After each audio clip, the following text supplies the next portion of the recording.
ty jak ste odskočili, no dajte čo máte.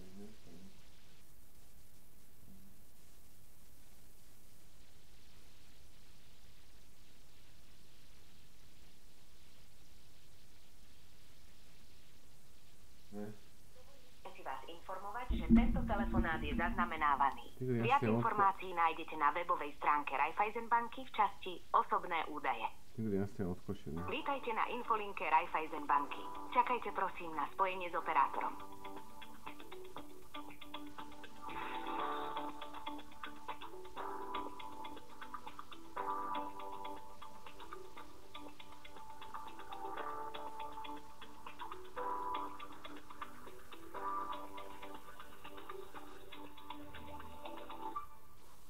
Vítajte na infolinke Raiffeisenbanky.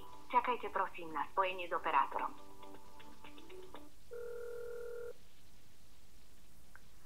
Dobrý deň, Raiffeisenbanka, Dominika pri telefóne, ako pomôžem? Dobrý deň, ja sa volám Matej Škreko.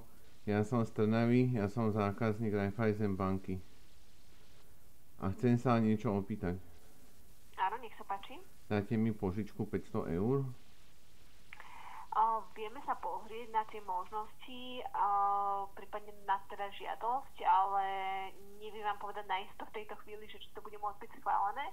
Je vo všeobecnosti potrebné mať vek od 18 do 65 rokov. To máte, prosím? Mám, jasné. Dobre, trvalý pobyt na Slovensku, treba máte v občianskom plnú adresu aj číslom domu? Všetko mám. Máte tiež? Dobre.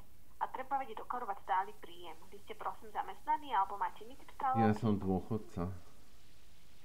Dôchodok vieme akceptovať ako príjem k pôžičke, je ale potrebné mať k nemu ešte nejakého spoludlžníka alebo ručiteľa. Nemám ani veriteľa, ani ručiteľa, ani dlžníka, ani nič také zvláštne. No, ten dôchodok žiaľ už nevieme akceptovať ako samostatný príjem. Že je tam nutný ešte ten spoludlžník. No, dobre.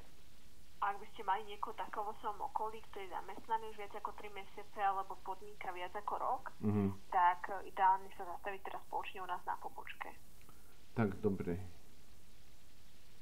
Ďakujem, dovidenia. Ďakujem v každom prípade aj za váš telefonát.